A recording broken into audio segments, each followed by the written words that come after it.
Feliz tarde, distinguido público. Bienvenidos a esta FITBEN 2023, hoy domingo cuando hacemos el cierre. Ya mañana vamos hacia lo que es la conmemoración de la batalla naval del Lago. El pueblo zuliano pues muestra al mundo qué ha hecho para conquistar las victorias tempranas. Nosotros a esta hora pues tenemos la presentación del libro Batalla Naval del Lago del profesor Alexis Fernández, bien conocido. Yo voy a dejar al ingeniero Alejandro Labrador con el aplauso de ustedes para premiarlos y que ellos nos cuenten de estas cosas bonitas que se están construyendo en torno a la cultura, a la historia que tenemos que mostrarle al mundo y organizar. Alexis.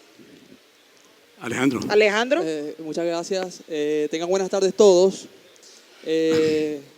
Para mí es un honor, de verdad, estar presente y acompañando aquí al poeta Alexis y a nuestro hermano Audio en presentar un trabajo que para mí es una preciosura. Y estamos aquí todos presentes como los músculos de agua, como bien diría nuestro otro poeta César Chirino. Y la Batalla Naval del Lago, que se celebra mañana el bicentenario, es una fecha muy importante y hay que dejar claro algo, porque siempre prácticamente nos han vendido la idea desde pequeños, desde la escuela, de que la independencia nuestra se selló con la Batalla de Carabobo, cosa que es totalmente falso. La Batalla Naval del Lago es la que sella definitivamente nuestra independencia, es la que hace que los españoles se terminen replegando completamente. Y eso no solamente hay que resaltarlo, sino que todo el tiempo debemos tenerlo muy claro, sobre todo nosotros, maracaiberos de nacimiento, que tenemos que sentirnos orgullosos de esa fecha y sobre todo de esa acción bélica que sucedió en nuestro lago, que tristemente hoy está bastante contaminado. A mí me da mucha tristeza. Y nosotros tenemos que ser motivadores de cambio para que, por ejemplo, el lago se sanee un poco. Pero ya hablando más de la obra de Alexis, ¿verdad? Que aquí está una hermosa edición, que yo viví parte de esta edición en la casa de Alexis, junto a Hilario que está allá en Italia, unas ilustraciones muy hermosas, como podrán ver, por ejemplo esta.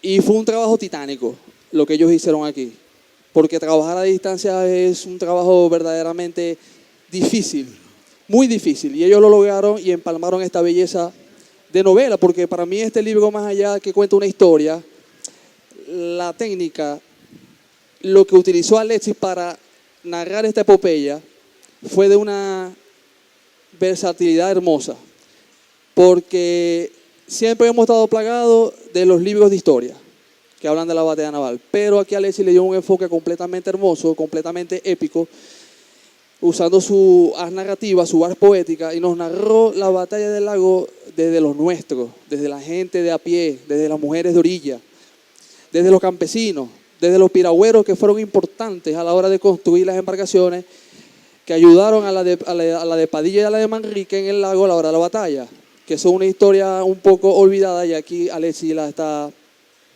reconstruyendo totalmente, de forma sumamente preciosa. Yo de verdad los invito a sumarse a la lectura de este libro, no solamente para rememorar, como ya les dije, esta fecha tan importante para nosotros, sino que esto es y debe ser el día a día nuestro, esta batalla naval del lago, ya que es lo más nuestro y es lo más nosotros que nosotros, valga la redundancia, tenemos en nuestra historia. Ahora yo le voy a pasar la pelota a mi hermano querido Alex.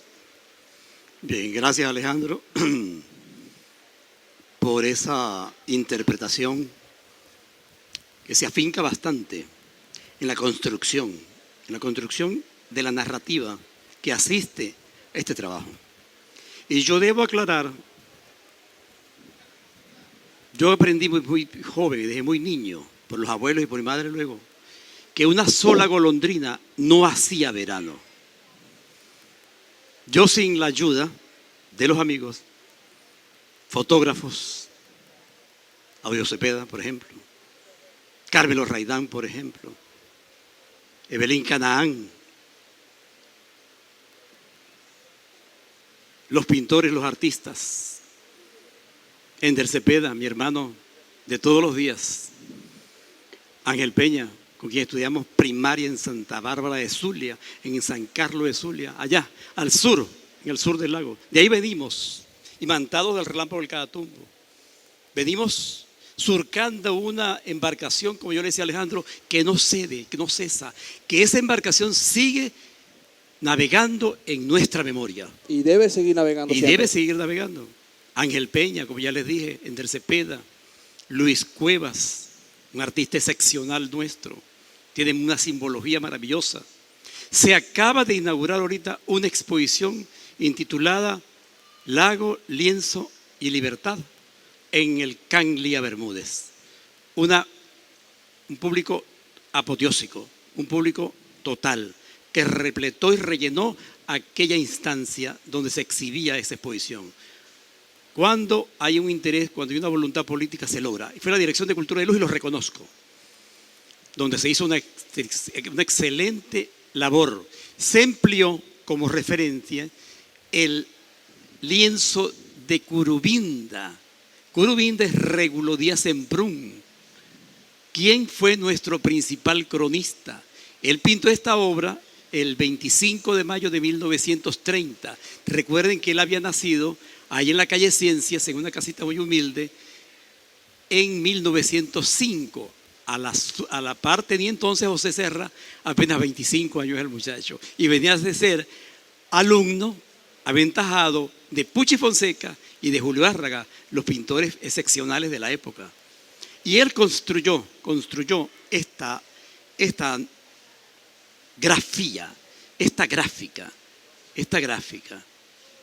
donde dejó sentado, ¿verdad?, la visión que aquel abuelo que se subía en los cocoteros más altos del Milagro para observar detalles de la batalla y luego se reunía con ellos ahí en Santa Lucía a contarle. Eso tuvo que ver azuzado el sentido de pertenencia, el sentido de observación de aquel muchacho joven, ¿vale?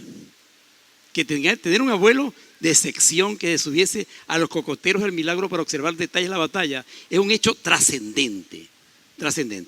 Yo me puse a ver en todos los textos escolares, finiquitaban con aquella expresión que decía: y se culminó con la batalla naval del lago que expulsó el último bastión de los españoles en tierra firme. Al carajo, ahí moría todo. Pero ¿quién cuenta la historia? Los vencedores, los vencidos, ¿no? Y el pueblo que participó, y los piragüeros y los calafateros, y las mujeres de orilla, y las mujeres del patio insurgente, ¿dónde quedan? Y los cronistas, ¿dónde quedaron? Hay que echar un vistazo a los cronistas. Me da un dolor profundo cuando yo voy a las bibliotecas y los cronistas están relegados, apartados, sus textos enmohecidos, apolillados. El nivel freático nuestro es muy alto y en las bibliotecas personales y en las públicas se carcome el comején toda vaina que existe en papel. Hubo que consultar todos aquellos, agarré 2 buenas virosis a razón de que no usaba mascarilla, tuve que emplearla para consultar aquel material sublime que se pierde, que se extravía, que se bordea la memoria de Nicanor. Ahí está presente, hay que retomarla, hay que rehacerla, hay que reconstruir lo nuestro. Hablamos de identidad, de identidades. Caramba, pero ¿dónde está nuestra identidad? Vivimos una época confusa, compleja y muy difícil, esta que nos ha correspondido vivir, donde el metaverso deshace la realidad y te entrega una realidad virtual. Pero nosotros, invocando aquel espíritu del texto impreso, defendemos el texto impreso y lo vamos a defender hasta el final, hasta con nuestras vidas. El texto impreso, ese texto que recoge las memorias de nuestros pueblos, que recoge la memoria y la semblanza de nuestra identidad, de nuestro patrio bonito, de la cocina, de la casa, de los olores del fogón. Caramba, de eso se trata. Me puse entonces a hilvanar una memoria, siempre lo hago, se me caen los libros, pero un amigo, Honoris los recoge, siempre lo hago, por emoción. La idea es que me puse a hilvanar, a enhebrar aquel pensamiento diluido en crónicas, en folios, en pedazos de periódicos, ni se imaginan. En el siglo XIX tenía 138 periódicos la ciudad de Maracaibo, ahorita no tiene ninguno. Sabemos que el papel es escaso, sabemos que es muy costoso y que la tinta se lleva al traste cualquier presupuesto. Pero nosotros, haciendo eco de aquella ministra de Educación de Suecia, pues, que dijo que después de estudios exhaustivos en el proceso de enseñanza-aprendizaje de los niños y las niñas, de los adolescentes, se había comprobado después de 70 estudios que están fracturando el proceso de enseñanza-aprendizaje de los niños porque el cerebro se está atrofiando. Ojo, oído al tambor. Los Países Bajos en el 2024 ya niegan la educación virtual y van al texto impreso. Allá en los países escandinavos vuelven al texto impreso. China resiembra sus bosques para la pulpa del papel, para resembrar y reimprimir luego los textos. Nosotros no podemos hacer legal a la inteligencia artificial, que es boba, moba, fofa, no huele ni hiede, como decían los viejos nuestros.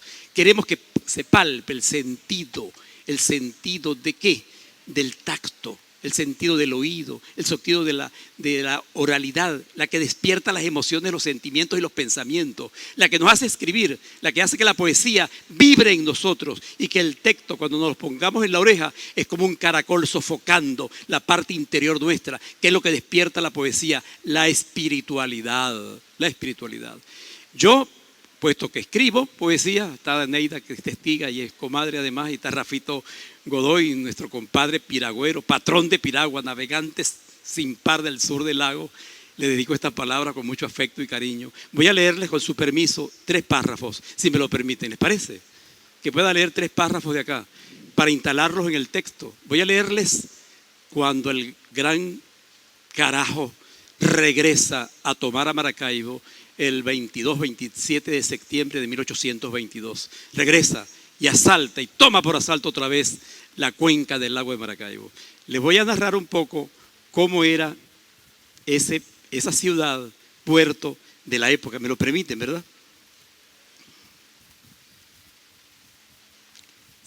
Se llama Ciudad Puerto, Maracaibo, septiembre de 1822. El primer párrafo, voy a tratar de leerlo despacio. Se intitula Marullos en el puerto y dice así, y quiero que le hagan seguimiento un poco al texto, a ver qué tal. La ciudad puerto se crispa ante los marullos que rebotan en el muelle, irrumpen en la aduana y zarandean el mercado. La ineficaz persistencia del murallón, el apaciguado campanario de la iglesia matriz, la aparente presencia marcial de la plaza mayor y el caserón del ayuntamiento, la casa fuerte o casa de la moneda, las torres del convento, San Francisco y la iglesia Santa Bárbara, hasta la pequeña ermita de San Juan de Dios, las casas de alto con sus azoteas, miradores y balconcetes al lago, todas de horconadura, mampostería y piedra de ojo, se estremecen en sus cimientos bajo el brisote cuando arroja aquellas bocanadas salobres y ayodadas que lanzan las ropas del vecindario a los patios vecinos y hacen de la ciudad un abejorro en la oscuridad, que estilla la platería de la cocina colonial y los patos y escudillas de peltre en las casas de Bajareque y Enea.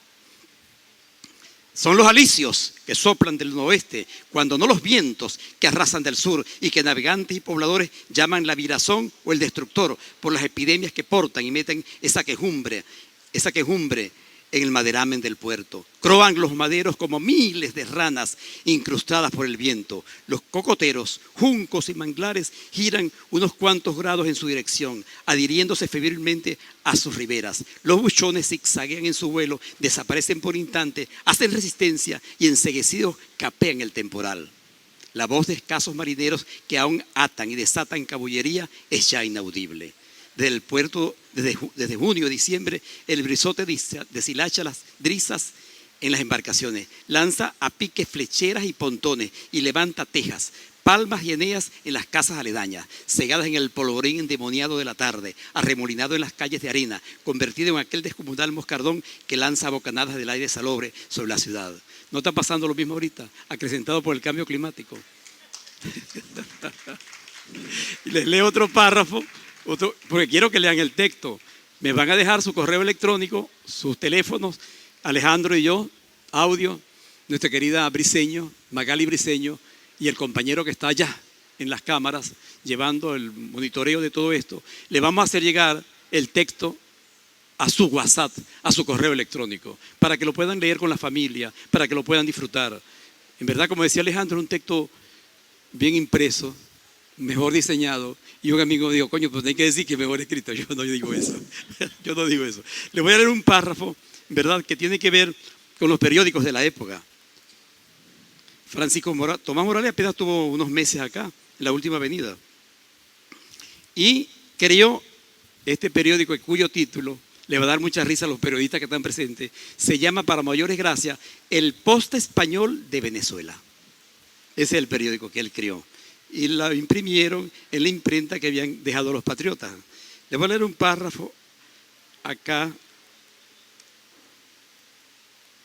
para que vean cómo el panfleto, la posverdad, la mentira, se hacían eco de esos periódicos.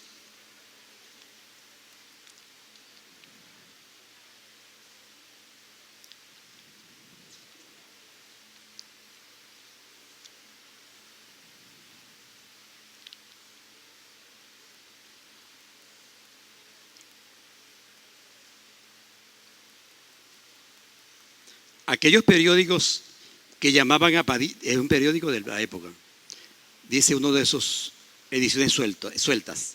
Aquellos periódicos realistas que llamaban a Padilla fanfarrón, sambo, mulato, pirata y otros de nuestros, haciéndose eco de los insultos que había voz profería Morales en contra de Padilla, en un vano intento de desmoralizar las simpatías que entre la población y muchos funcionarios iba adquiriendo el liderazgo de Padilla, arengado por la causa patriota. El Poste Español, el periódico de Morales, replicaba en contra de los republicanos, calificándolos de, comillas, negros de Mozambique, macacos del Senegal, mulatos corrompidos, zambos asquerosos, mestizos ingratos y cobardes, a los que osen decir que Padilla podía forzar la barra del agua en Maracaibo. Miren cómo los trataban. Cualquier parecido con la realidad actual no es mera coincidencia. Es estricto sensu el tratamiento ideológico en guerra, en guerra. ¿Qué les pareció? Yo no voy a leerle todo el libro, prometo no leerle. Le voy a leer un párrafo, ¿verdad?, que un amigo que está ahorita reponiéndose de su enfermedad en Mitón, entre Torococo y Chejendet, nuestro amigo querido Edgar Queipo, hizo una obra sobre Udón Pérez. La tienen aquí.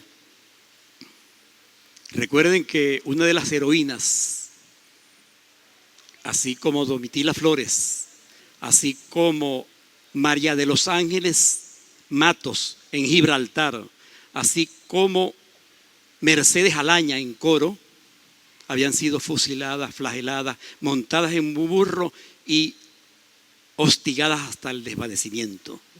A Domitila, a Ana María Campos, recuerden que le había asesinado a un hermano con polvo de azufre en las mazmorras del castillo en Puerto Cabello, que lo consiguieron con aquella gestión maravillosa que se llamó la Escuela de Cristo. Ellos se encerraban ahí en el palacio, en el convento de Santa Ana, y hacían sus rezos, pero era lo que estaban conspirando. Flagelaban las columnas para hacer creer que estaban rezando, estaban conspirando. Fue cuando se dio el terremoto de 1812. Eso fue descubierto, fueron todos fusilados, los que no, exiliados, y todos murieron malamente. Un hermano de Ana María Campos murió asfixiado con polvo de azufre en las mazmorras del castillo de Puerto Cabello. Ana María Campos era litigante, era del patio insurgente, era contestataria y dijo: si usted no capitula, monta. Etimológicamente, contextualmente, decirle a un hombre que si no capitulaba, montaba, era que si usted no se entrega, se jodió. Esa fue la expresión que quiso emplear Ana María Campos. Un soplón de los que nunca falta se lo dijo a Morales. Morales la mandó a detener y le dijo, ahí, en la Casa de la Capitulación, al lado del Palacio de Gobierno, allí mismo, que pueden visitarla, allí mismo le pidió: usted se retracte, impía mujer, de lo que ha proferido en contra de la autoridad absoluta del rey de España. Y le dijo: si usted no capitula, monda. Y le ordenó, bajo un sacrificio casi medieval aquella vaina, con un toque de diana al lado y un redoble de tambores al otro lado, y montada sobre un asno al esclavo Agustín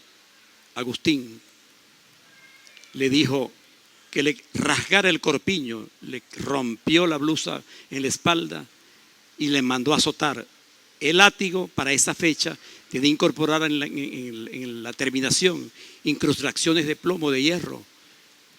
Fue hostigada, fue flagelada, fue llevada por allí, desde la casa de la capitulación, pasaron por el palacio de gobierno, que había ahí unas cárceles que habían allí, muy mal construidas. Estaba en la esquina la casa del Chirimoyo, donde está actualmente la Asamblea Legislativa José Serra, ¿verdad? Ahí estaba antes la Escuela de Artes y Oficios que presidió Julio Árraga. Dieron la vuelta por la catedral, se adentraron por el ayuntamiento, aún estaba ahí, ya estaba en las instalaciones, luego estaba la Casa Fuerte, luego venían las cuestiones de gobierno más cercanas a la Asamblea Legislativa, y cuando va, dicen que un monseñor, para mí que fue el pueblo, se cansó de ver aquello, ella se desmayó, la recuperan, y Ana María Campos, a razón de ese azote, de esa zurra que le mandó a propiciar Francisco Tomás Morales, empieza a sufrir de epilepsia, se hace epiléptica, y bañándose en las playas de los puertos de Altagracia, le da el ataque epiléptico y muere, se ahoga, quedó ahogada. Francisco Tomás Morales, el muy cobarde, dijo a Padilla, a Manrique, a la tropa, que ahora entendía que el proceso tenía que haber llegado a esto y que venían tiempos buenos para la Venezuela doblegada, pero que él, por sus continuos achaques, por sus continuos dolores de pierna, él no podía ir a firmar. Mentiras. Se exculpó, no quiso presentarse a la firma del tratado de capitulación, son 18 artículos. Yo logré transcribirlos todos, ex profeso. Lo hice C&C, Neida, lo hice ex profeso. Transcribirlos para que los estudiantes, para que los profesores, para que los maestras y los maestros, para que los investigadores, para que los periodistas, para que los pintores puedan contestar en viva voz cómo fue aquella claudicación y cuál fue la nobleza del pueblo venezolano. Carajo, le entregaron la embarcación que él escogió, le entregaron dinero, le entregaron vitualla, le entregaron provisiones, le entregaron un séquito oficial para que lo siguiera el que quería irse con él, le entregaron todas las reminiscencias que él guardaba acá, y el gran carajo se ha ido a Cuba, que era colonia española, y de allá intentó otra vez con artimaña armar otra vez, pero ya estaban vencidos. Ya Laborde le había dicho que él estaba loco, que aquello era una lotería cantada, que él sabía que esa batalla la iban a perder. Laborde huyó, dio retroceso y huyó hacia La Guaira. De ahí pasaron todos a Cuba. El hombre llegó a ser gobernador de Canarias, de allá era el hombre. Era un bodeguero de Canarias, lo cual no le quita los méritos a los bodegueros. Era un oficio que él tenía, pero imitó a Boves en el sacrificio a la población femenina venezolana. Recuerden que Boves llegó a cometer los más atroces sacrificios en contra de las mujeres. Uno de ellos fue cuando después de la batalla de la Victoria. Incluso poeta, disculpa que te ataje. Sí. Incluso eran comparados, o sea, eran tan temidos los dos en la parte de la tortura que se hacían comparaciones. No sabían quién era peor, si Morales o el Boves. uno fusilaba, violaba e incendiaba y se iba. El otro violaba, fusilaba, incendiaba y se quedaba a ver los horrores incoados. Leonardo, memorioso Leonardo de No, y rescataste la imagen de Perijá, vale. rescataste la historia de Ana María, pero también hay que decirlo de Domitila, ¿no? El desaire que le hacía yo le iba a leer ¿no? un texto, por supuesto. El desaire no que es que me le esté hacía fallando soldado, la ¿no? memoria, pero es que me emocioné. Montuno es una columna que tiene Leonardo Núñez sobre los dictámenes y los destinos de Perijá. Ahí hay una memoria, esos textos hay que publicarlos. Nuestros profesores, nuestros maestros tienen que conocerlo. Eso hay que radiarlo, hay que llevarlo a la televisión, hay que llevarlos a la radio. Le voy a leer el texto. Domitila Flores fue asediada por un oficial de la escuadra realista y le dijo, preferiría ingerir veneno que llegara a amar a un hombre enemigo de la patria. Aquello fue suficiente. La flagelaron, prácticamente la asesinaron. Atada a un posta, ahí en los puertos de Altagracia, Domitila Flores. Y Mercedes Alaña se le replicó, allá la mandó a fusilar. Y eso no lo sabe nadie. Se lo aclaré una vez a un gran amigo historiador. Lo conseguí en un libro de historia, pero antiquísimo, muy viejo y perdido. A quien fusilan montada en un burro es a la señora María Angélica Matos en Gibraltar. Recuerda que Gibraltar llegó a ser un puerto más importante con el café y el cacao, y el café, el cacao y el tabaco y el cigarrillo que la misma Maracaibo. Eso se pierde en el tiempo. Por eso debemos estudiar, por eso debemos contactar, por eso debemos buscar la manera de que tengamos la memoria activa, que tengamos la memoria al ras del corazón, para que no se nos olvide nadie. Prohibido olvidar, como dice aquel viejo y gran amigo poeta. Le voy a leer el texto este que me recordó Alejandro. Alejandro es un joven ingeniero en electrónica. Está preparando un homenaje al grupo Guillo, audio. Estamos dándole todos los materiales que tengamos y vamos a consultar con él. Son grandes amigos, ustedes los referidos. Sí. César está un tanto enfermo. Vamos a recuperar su memoria. Le voy a leer ese texto ya para finalizar. No quiero fastidiarlo. Dice Ana María Campo, esto es un poema de Udón Pérez. Udón Antero Pérez, pero coño, no le gustaba el antero. Se puso bravo con su papá y se llamó Udón Pérez. Nunca aceptó Magali el nombre antero. Creo que a nadie le puede gustar que lo llamen un antero. Antero labrador. No. Les leo entonces, por favor, y ya con esto culmino. Si quieren algo más, podríamos profundizar, pero quiero que traten de llevar la pauta. Recuerde que es un poeta parnasiano, que es Udón Pérez, que está escribiendo a mediados del siglo XX, los primeros años del siglo XX, y sigue con la poesía rimada, la poesía parnasiana, que luego fue superada, pero que no podemos despreciarla. O monda o capitula, la frase fue que un día contra el feroz canario la Campos fulminó aquella frase ardiente, cual una profecía del sanguinario déspota, las iras despertó. Sobre irrisorio asno, desnudo al sol el talle, la llevan a los esbirros por una y otra calle, la llevan a la infamia, quién sabe a morir. Y en tanto que el verdugo la frente y la vapula, la Campos dice a voces, o monda o capitula.